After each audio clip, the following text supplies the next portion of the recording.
The U.S. office market continued to move along at a slow but steady pace in the second quarter of 2013. We saw 9.8 million square feet of positive absorption in the second quarter, which is substantially greater than the 3.9 million square feet in the first quarter. We also saw 3.9 million square feet of new construction hit the second quarter, which literally doubles up that of the first quarter.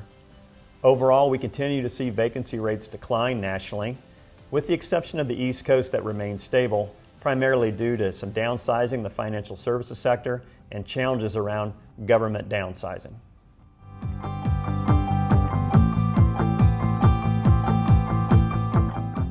We continue to see energy, technology, and healthcare be the three main drivers across the U.S. right now, and it's really dispersed across the United States. In markets like San Francisco, Midtown South, Boston, Denver, we continue to see really good activity in the technology sector.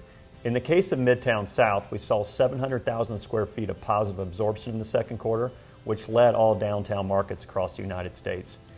Energy sector continues to be driven in markets like Houston that are doing extremely well with its growth, and we see really overall markets do fairly well with the exception of government, defense contracting, and the financial services sector that are literally downsizing and utilizing greater workplace strategy.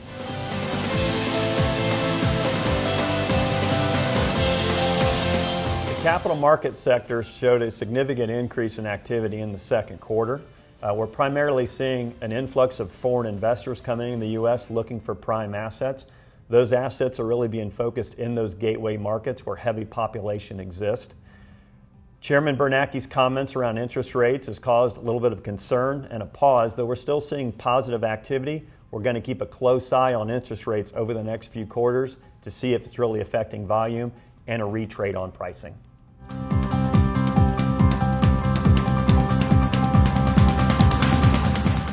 Well, we saw 3.9 million square feet of new construction hit the market in the second quarter of this year, literally doubling that of the first quarter. What's really driving that is really some single-digit markets around vacancy, looking at markets like Houston, San Francisco, Boston, and Midtown South, where there's opportunities for tenants to look at anchoring a building. And in many cases, these spec buildings are depending upon an anchor tenant in order to secure the financing to move it forward. Overall, we expect to see more spec construction as markets have tightening around certain submarkets. While on the inverse, there's certain markets that won't see new construction for quite some time with continued high vacancy rates.